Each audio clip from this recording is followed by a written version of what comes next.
Hi guys, let's talk about active and passive voice. Active and passive voice. Let's check this sentence. So let's check this sentence. The teacher teach the students. So in this sentence, the teacher is the subject that performs the action. Teaches is the verb, and the students is the object that receive the action.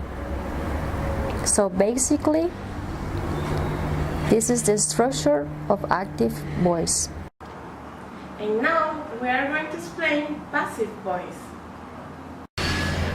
Passive voice. The teacher teaches the students. This is active voice. And the structure of passive voice is this: object plus verb to be plus past participle plus by plus subject. And by and the subject is optional. Those are the different tenses of the verb to be with the negative form. Let's change these sentences into a passive voice.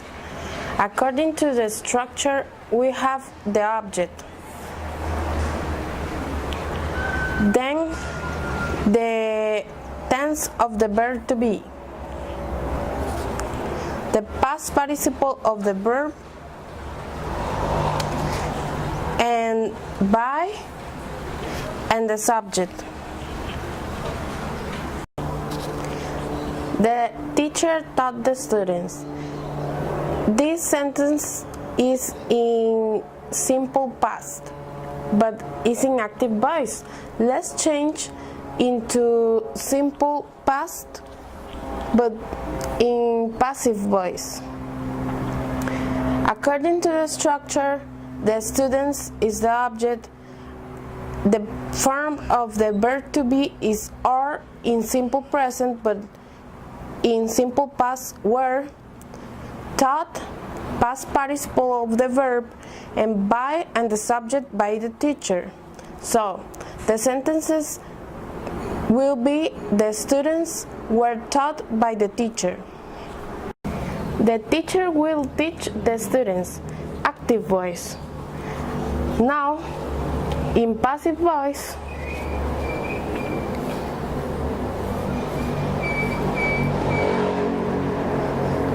will be: the students will be taught by the teacher. Present continuous. The teacher is teaching the students. Active voice. Now, in present continuous, but in passive voice, the students are being taught by the teacher. Present perfect tense. The teacher has taught the students. Active voice. Present perfect. Passive voice. The students have been taught by the teacher. Now let's see with a model. The teacher should teach the students. Active voice. Passive voice. Should be. The students should be taught by the teacher. As you can see, we could use passive voice in every tense. I hope this is clear. Active voice. Sometimes in active voice you can use two subjects. The sentence: the boy gave a teddy bear to the girl. So in this case, the two subjects are the teddy bear and the girl. So we can write it down, this sentence in passive voice, like this: the teddy bear was given to the girl.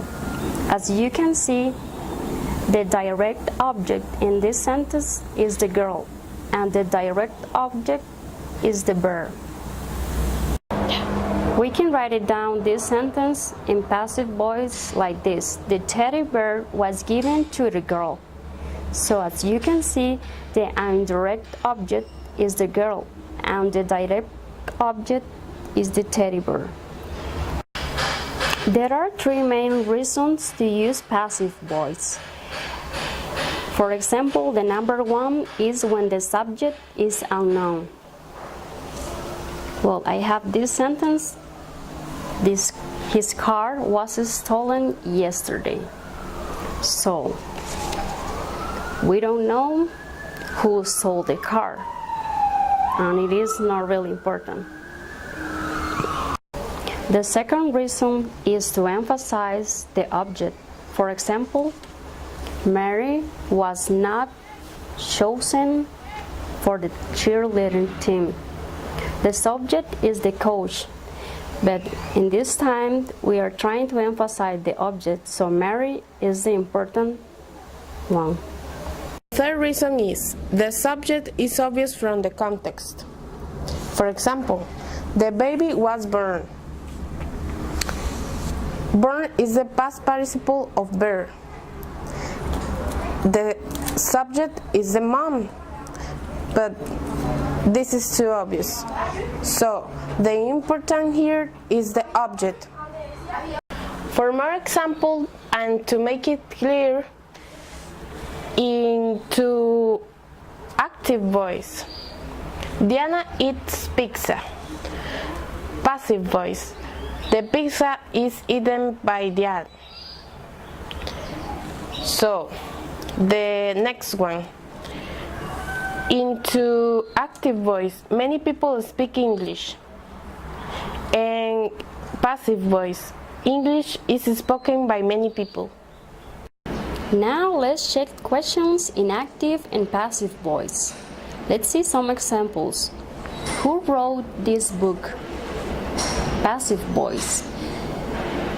By whom was this book written? Active voice. Did she recognize you? Passive voice. Were you recognized by her? So, there are some examples of questions.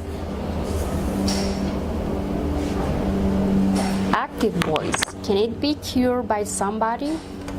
Passive voice. Can anybody cure it? So, I hope that you like this video. I hope that you like this video. Thank you. Bye.